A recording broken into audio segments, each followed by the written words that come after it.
No les voy a pasar todos los slides porque es un montón. Además, la parte fisiológica ustedes ya la han desarrollado, ¿no? Porque también, ¿cómo se llama esto? Morfofisiología lleva, ¿no es cierto? Una vez dicté también ese curso de morfofisiología del intestino. Que llevan ese curso, ¿no es cierto? Así es, digestivo. Bueno, entonces, el intestino delgado tiene una inervación que es simpática y parasimpática.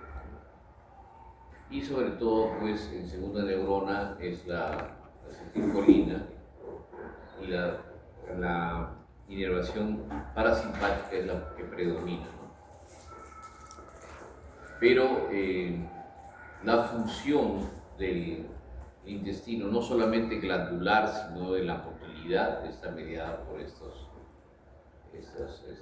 inervación, que además tiene su sustrato en los plexos mientéricos, ¿no? Hay enfermedades que causan degeneración de sus plexos y los pacientes tienen dismotilidad, a veces tan grave que incluso se mueren de eso. Tengo una paciente que quieren transferirla de Trujillo que tiene un síndrome de dismotilidad y se obstruye, no come, entonces le han hecho ya 5 cirugías, pero ahí no está el problema, ¿no? En Brasil hay marcapaso intestinal, acá no tenemos nada de eso. Entonces es una afección rara, pero puede presentarse, ¿no? Entonces esta es la distribución. El intestino tiene anatómicamente la longitudinal interna y la circular externa, ¿no? Dos capas musculares.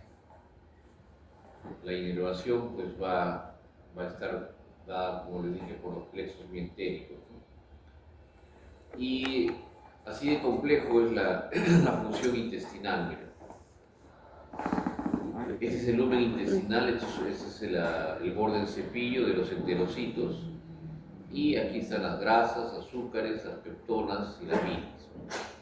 Entonces tienen receptores y por fenómeno de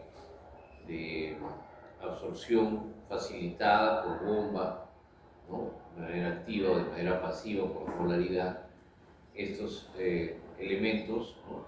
Que pueden ser macronutrientes, micronutrientes y microelementos también, vitaminas, ingresan a la célula. Y la célula L, por ejemplo aquí, es la que va a regular la descarga neurohormonal, ¿no? La célula L, que está en el intestino, generalmente en el ilio y parte del colon, va a generar el péptido, el GLP, inhibiendo, ¿no? La parte de la pared intestinal, va a generar el GLP2, el péptido YY, y todos tienen interacciones que finalmente van a dar una función. Entonces todo este mecanismo complejo se activa pues con la presencia de nutrientes en el lumen intestinal. Y hay conexiones directamente con el encéfalo, por eso es que el intestino se le llama también el segundo cerebro, porque tiene casi las mismas conexiones, un poco menos sí, que el encéfalo, con conexiones neuronales. Por eso es que hay muchas enfermedades que somatiza el intestino, o sea, van a dar exámenes, se ponen nerviosos y tienen que ir al baño porque se les aflojó el estómago, ¿no? O se pelean con el novio, tienen cólera y tienen dolor de estómago, o vomitan, le da ansiedad. Entonces todo esto tiene que estar regulado, ¿no? Y hay interacciones a ese nivel. Parte de las hormonas las enterohormonas son estas de aquí, ¿no? El péptido inhibidor gástrico, la neurotensina, secretina, péptido YY, la colecistoquinina y el GLP1 y el GLP2, ¿no? Entonces todas estas, así como la grelina, que es la hormona que te da el apetito, la saciedad, por eso es que al momento de sacar parte del estómago, ¿no? Disminuye la grelina y ya no tienen tanto apetito, ¿no? Los obesos.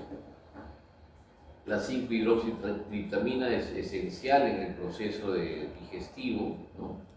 Y es un neurotransmisor que tiene mucha importancia, no solamente periférico, sino también central.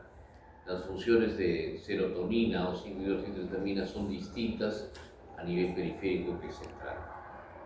Y tenemos la somatostatina también, que es una heterohormona que también se le llama la hormona del apagado, ¿no? que inhibe todo.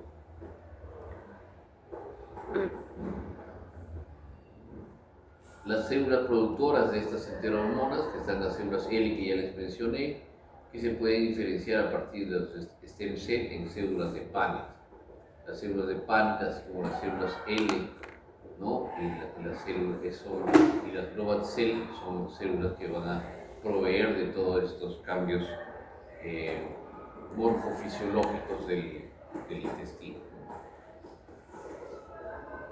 GLP-1, GLP-2 y péptido Y tiene su importancia porque da lo que se llama el freno ileal.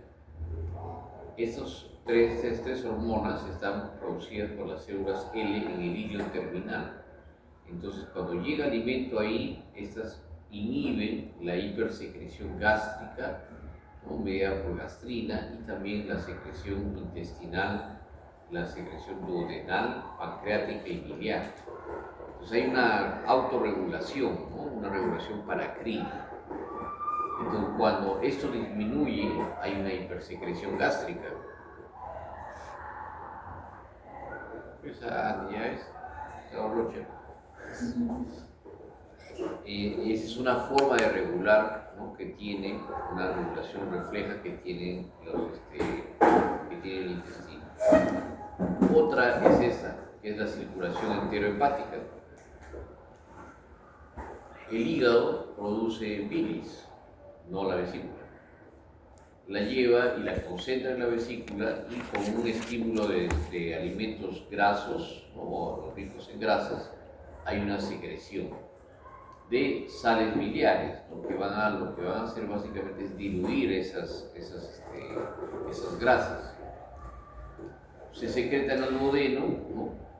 En la segunda porción, y luego van a viajar hasta el ilio, donde se vuelven a absorber a través de capilares, microcirculación a través de la porta, y llegan nuevamente al hígado. Esta es una circulación que se denomina la circulación enterohepática. Sin embargo, cuando hay una interrupción a este nivel, obviamente las sales biliares se pierden y ya no hay que absorber a nivel distal. Por lo tanto, eso lleva a una disminución rápida de las sales biliares. ¿Qué utilidad tienen las sales biliares aparte de la digestión de las grasas? Evitar que las grasas, los detritus y todo eso se precipiten, es decir, evitar que la bilis se vuelva litogénica, una bilis formadora de cálculos. Por eso es tan importante que exista la circulación enterohepática. Cuando hay deficiencia de las sales biliares, se van a formar cálculos, en este caso no solamente en la vesícula, sino también en la vía biliar. La anatomía que ya les había mencionado: mucosa, submucosa, musculares, circular y longitudinal, y finalmente sedosa. Las diferencias entre yeyuno e ilium son muy sutiles, a veces no se pueden diferenciar muy bien. Los diámetros y la circulación son básicamente referenciales, ¿no? Aquí mencionan, por ejemplo, que este de aquí es yeyuno, porque tiene el arco vascular está a este nivel y esas son circulaciones terminales. En cambio, en el ilium es una ramificación, ¿no? Directa desde la arteria. Los ganglios de la arteria mesentérica son muy importantes, y existe pues a nivel de la zona torácica, el conducto torácico, que tiene una cisterna del quilo. La irrigación está dada básicamente por la arteria mesentérica superior, que irriga a través de las ramas yeyunales, ¿no? Terminales, proximales, y después a través de la arteria mesentérica, que va teniendo ramas hacia el ilio, ¿no? La última rama que tiene es la ilioceco apendicular, coge parte del ilio, el apéndice cecal y el ciego en su irrigación. El ciego y el colon ascendente. De hecho, la cólica derecha pertenece a la arteria mesentérica superior, perdón. ¿Ya? Esa es la histología. No se olviden que siempre hay un borde de cepillo y hay un cambio, un turnover de las células. Y es importante que esto cambie para que tengan función adecuada. Y esas son todas las células que pueden presentarse en el intestino.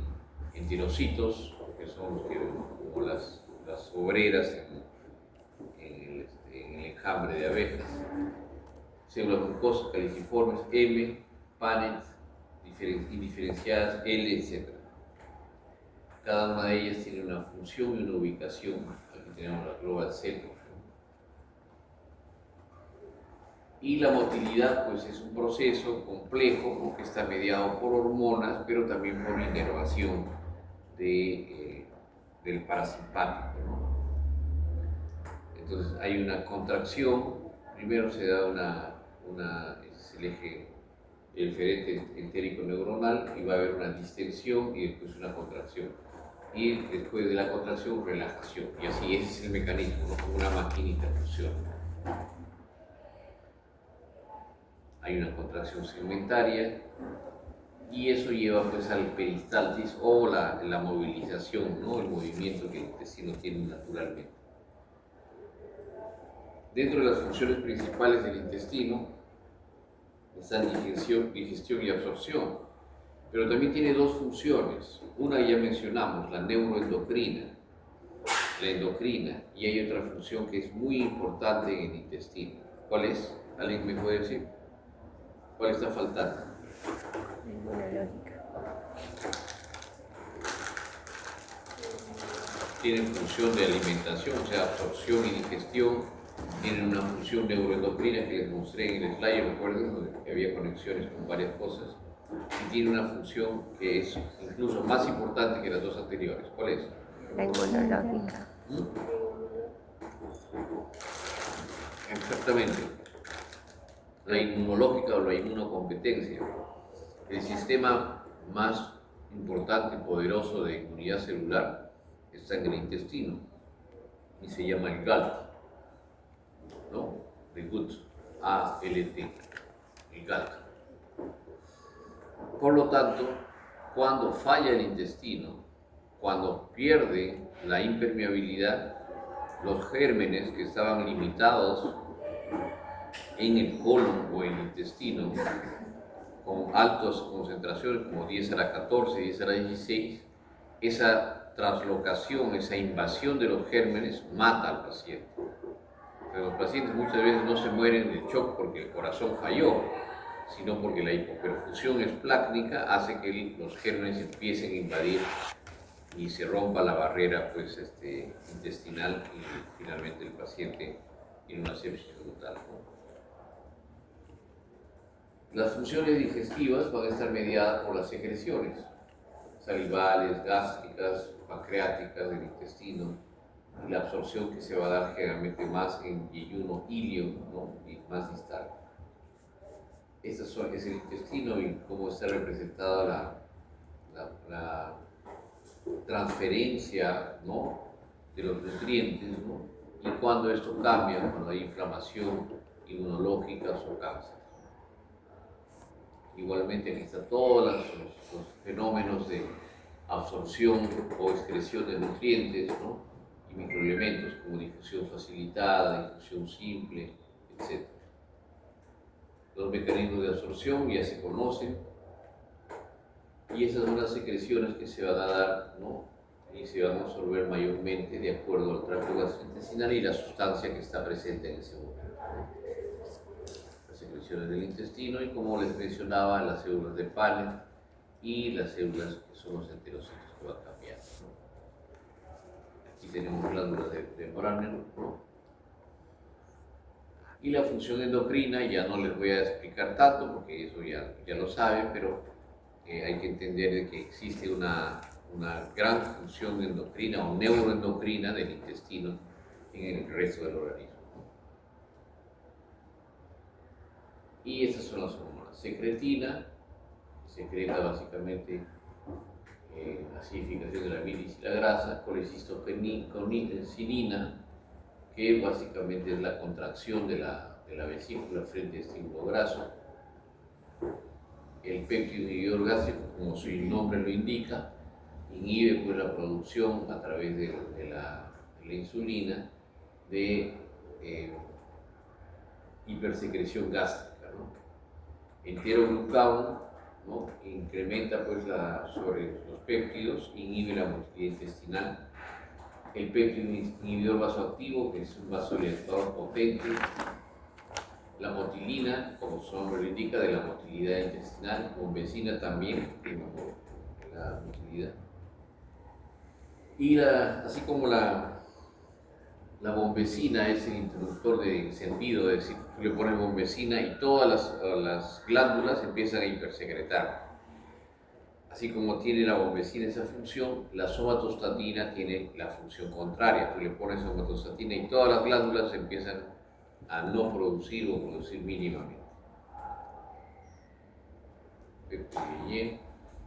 Y la función inmunitaria, ya lo dijimos, ¿no? Que es una de las principales de la función intestinal.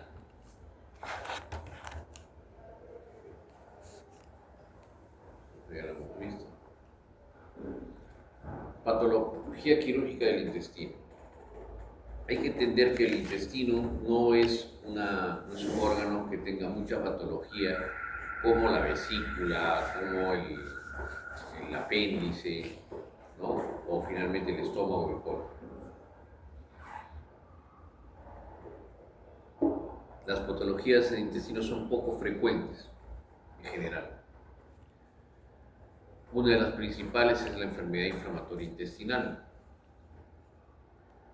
Se ha escrito mucho sobre enfermedad inflamatoria intestinal, pero básicamente es una enfermedad que tiene rasgos genéticos y se presenta generalmente a la edad media de la vida por la presencia de cortejos sintomáticos como dolor abdominal, cuadros de sangrado, cuadros oclusivos, etcétera, etcétera, ¿no? También se le denomina enfermedad de Crohn o enteritis regional. Es una enfermedad que se presenta de la boca al ano. Cualquier parte del tracto gastrointestinal puede inflamarse y ser susceptible de ello. Hay que hacer el diferencial con una enfermedad muy frecuente en nosotros. ¿Cuál es? La tuberculosis intestinal, exactamente.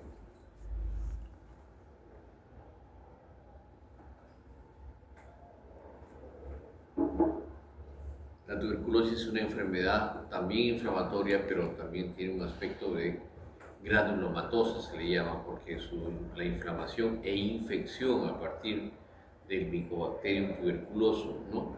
Va a generar cambios, ¿no? A nivel fisiológico y también trófico de los intestinos. La enfermedad de Crohn puede afectar cualquier parte del tracto gastrointestinal. Se extiende de manera proximal y continua. El filtrado inflamatorio aparece en la lámina propia y hay que diferenciarla con la colitis ulcerativa. La enfermedad de Crohn coge todo el intestino, la colitis ulcerativa solamente el colon, ¿sí? Por eso se llama colitis ulcerativa. Las diferencias están dadas básicamente por las incidencias, por la forma de presentación y por las manifestaciones clínicas. La colitis ulcerativa obviamente inicia con diarreas, con dolor cólico, con cuadros suboclusivos y finalmente con sangrado, porque hay ulceraciones. En cambio, la enfermedad de Crohn sí tiene muchas formas de presentación, ¿no? Y no solamente coge el intestino, sino también tiene formas extraintestinales. Pueden haber factores genéticos para ambas enfermedades, también ambientales, y pues la predisposición genética a enfermedad inflamatoria intestinal, más la presencia de factores ambientales como la alimentación con comida chatarra, como papitas y light.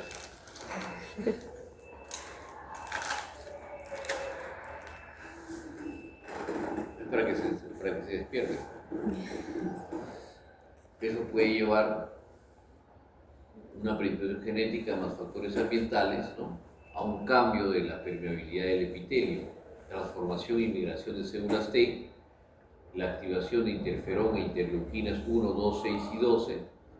Esto da un cambio a nivel vascular, la vasculoperitis granulomatosa, activación de células endoteliales, migración ya celular de neutrófilos y monocitos, y finalmente productores de mediadores como icosonoides o oxígeno activo o óxido nítrico dañan la mucosa. Dañan la mucosa causando hipoxia, laceraciones y ulceraciones que finalmente pueden llevar a cicatrizarse y dar obstrucciones, o pueden ir progresando en su ulceración y dar sangrado o perforación, ¿no? Estas es las diferencias entre ambas en cuanto a la parte histológica. En cuanto a la clínica, son muy similares, ¿no? Sin embargo, en la enfermedad de Crohn es muy frecuente la fiebre, la astenia y la pérdida de peso. En cambio, en la colitis generalmente son signos más locales: diarrea, dolor cólico, mucoso, moco con un abundante moco o pus, emisión de sangre, afección rectal, ¿no?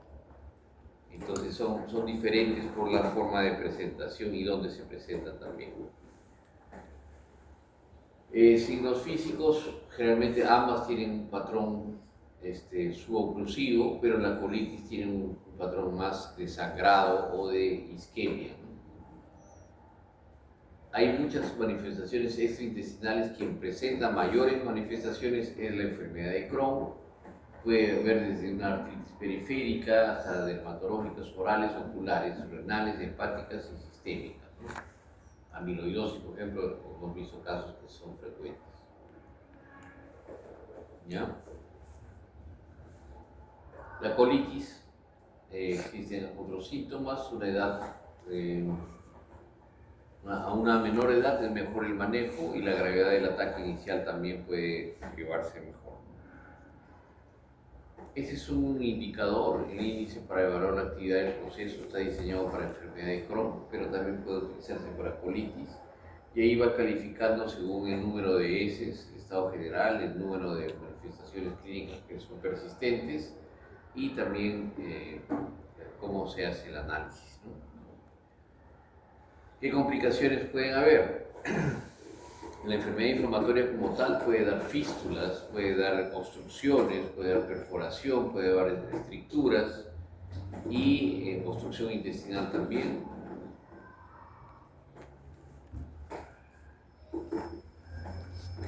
Algunos dicen que está relacionado con el cáncer, pero no hay una vinculación directa.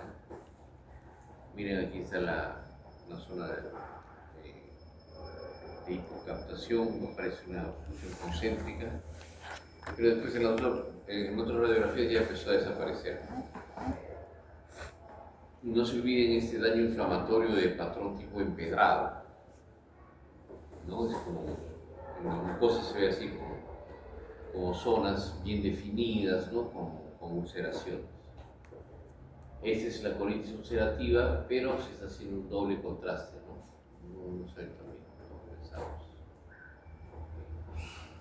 Megacolon tóxico, que es diferente al megacolon andino o el vólvulo andino, ¿ya? El megacolon tóxico se da por otra fisiopatología, generalmente pacientes muy graves con muchas patologías o enfermedades subyacentes y que están pues, en un estado crítico, ¿no? Aquí ven un tubo rígido obstruido. Y las endoscopías que nos van a ayudar muchísimo, son los patrones para poder diagnosticar enfermedad.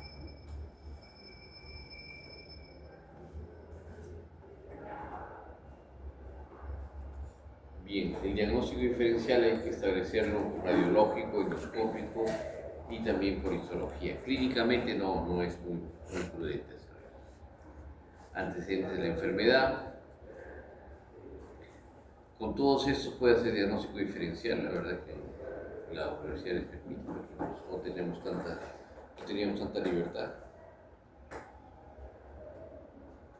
Y aquí hay algunas diferencias respecto al pronóstico, ¿no? Bueno, el hecho es que el tratamiento son con corticoides, inmunosupresores, ¿no?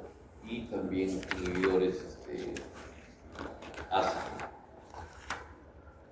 Tenemos así aquí la ciclosporina, el metotrexato también pueden causar pues, enfermedad inflamatoria.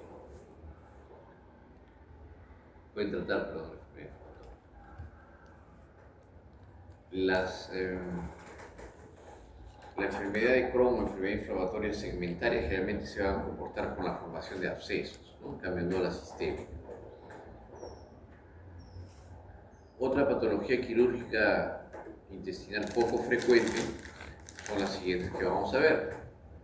A ver, dígame una enfermedad intestinal que ustedes conozcan.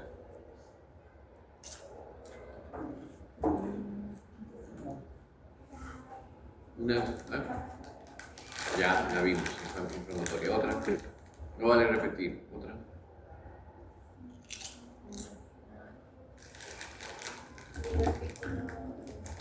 Divertículos yeyunales. Rarísimo, pero sí se ha presentado. ¿Otro? La isquemia intestinal.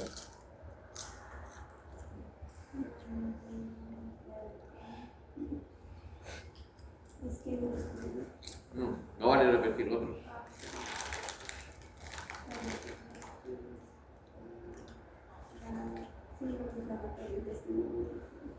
Enfermedad inflamatoria. Otro.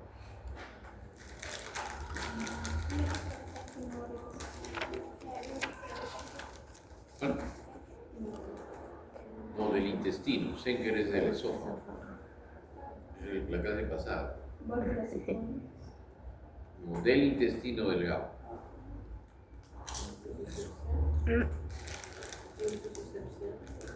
Indosuscepción, ya. Claro. Otra. Ya, otra.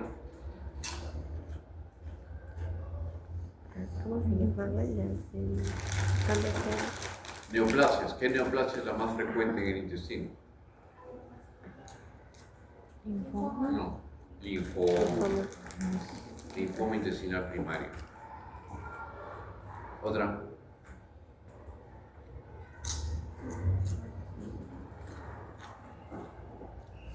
Enfermedad celíaca.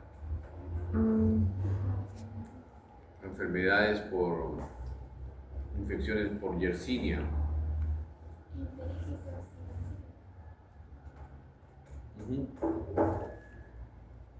Generalmente sea por parásitos u otras yardiasas, así es. Bueno, entonces hay una serie de enfermedades, pero ¿por qué no se acuerdan? No porque no han estudiado, sino porque son poco frecuentes. ¿Entienden? Entonces no son muy frecuentes, un divertículo de Meckel, isquemias y todo. Nosotros las conocemos mucho, ¿por qué? Porque en mi unidad de falla intestinal vemos justamente patología quirúrgica intestinal, ¿no? Diverticulitis, ya les hemos hablado en la primera parte, ¿no? Básicamente lo que se ha modificado el estadio 2, 2A, 2B, pero básicamente lo que hay es una microperforaciones, ¿no? De los divertículos y hay una invasión, ¿no? Causando una peritonitis. Pero actualmente el tratamiento ha cambiado, como les dije, Hinchil 1 es tratamiento antibiótico amplio, Hinchil 2 puede hacerse también antibiótico, pero ya se está pensando en resección, y Hinchil 3 sí es resección, drenaje, hay que ver en qué momento se hace la reconstrucción, y Hinchil 4 es laparotomía con drenajes. Es el tratamiento médico, percutáneo, anastomosis o procedimiento de Hartmann. Miren, patología quirúrgica intestinal poco frecuente, neoplasias del intestino. ¿Cuáles son las más frecuentes? ¿Dónde se ubica? Adenocarcinoma en el duodeno, carcinoide, linfoma, 10 al 15%, y el GIS. Intussuscepción, por ejemplo, es básicamente un tumor que está dentro del intestino y que va a migrar, ¿no? Entonces, en la migración va a arrastrar el intestino y va a causar una intussuscepción y una obstrucción. Más o menos es así como les voy a dibujar aquí, ¿ya?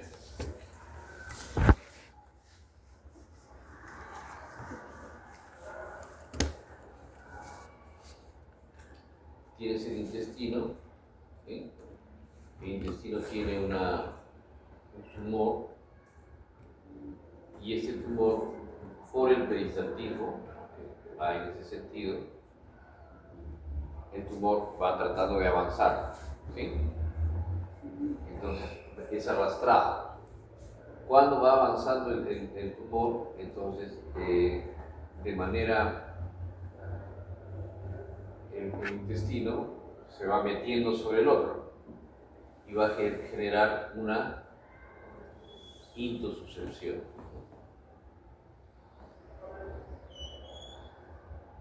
Se va metiendo, se va metiendo. Y esto se va remangando sobre el otro. Entonces, ¿cuál es el tratamiento aquí? Resección. ¿Por qué? Porque siempre que hay una intussuscepción en el adulto o en el niño, probablemente, lo más probable es que haya un tumor intestinal dentro. Y lo que hay que hacer es resecar. ¿Ya? Es el tratamiento de la intussuscepción. Obstrucción intestinal. En algunos casos sangrado digestivo, pero lo más frecuente es obstrucción intestinal.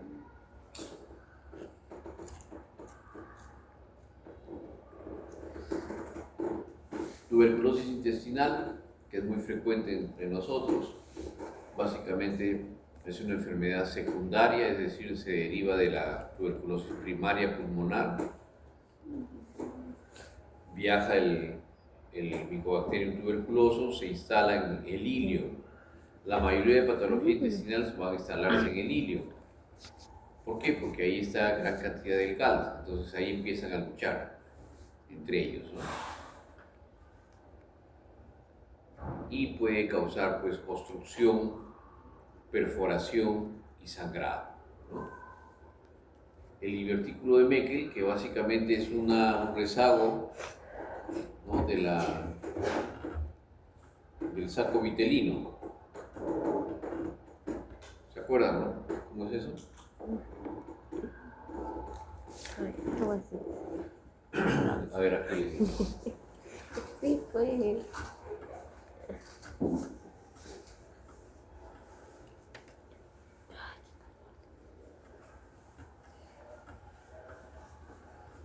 Cuando el feto está dentro del útero, ¿por dónde se nutre?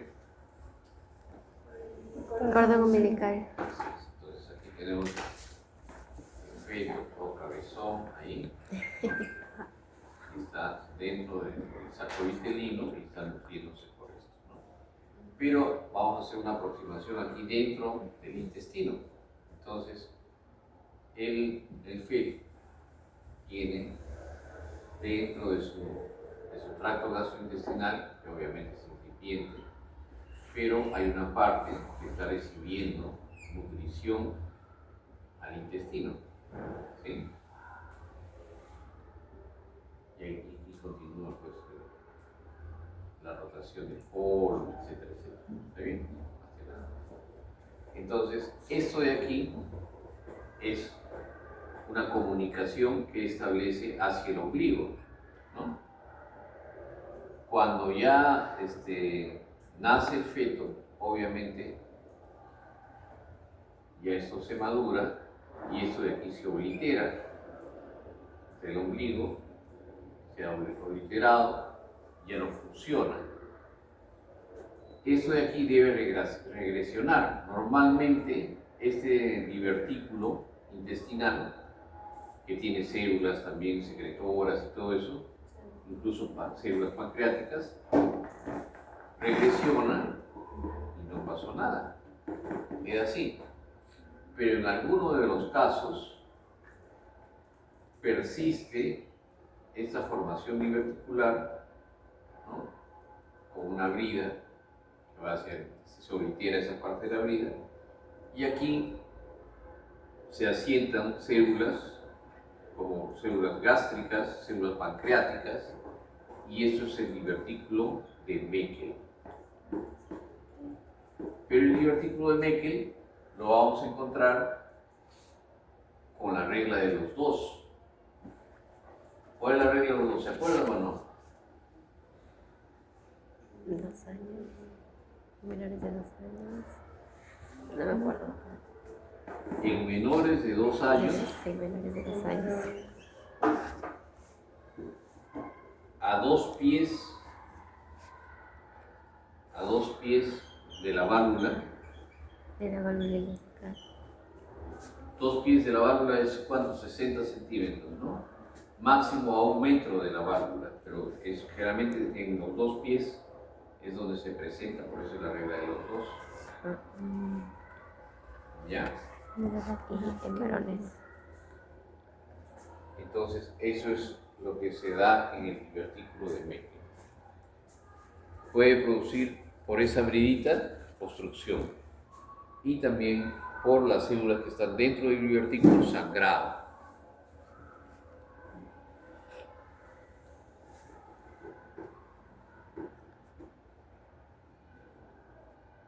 Enteritis por radiación, bueno, eso sí, básicamente cuando le tienen que hacer una radioterapia, por ejemplo, por un cáncer de útero, ¿no? Entonces puede ser afectado el intestino en ese interior.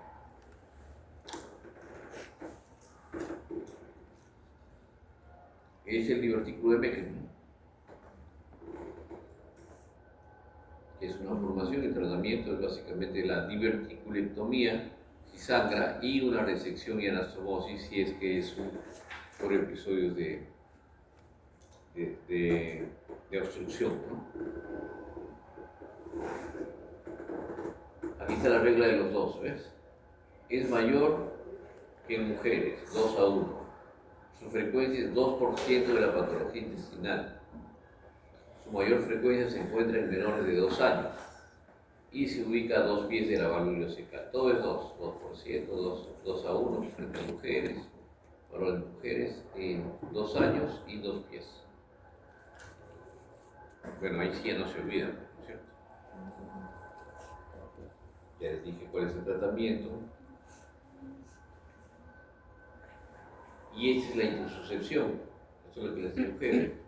Cómo se va metiendo lo va desplazando finalmente sobre el otro y genera, pues, como que se remanda, ¿no? Uno sobre el otro.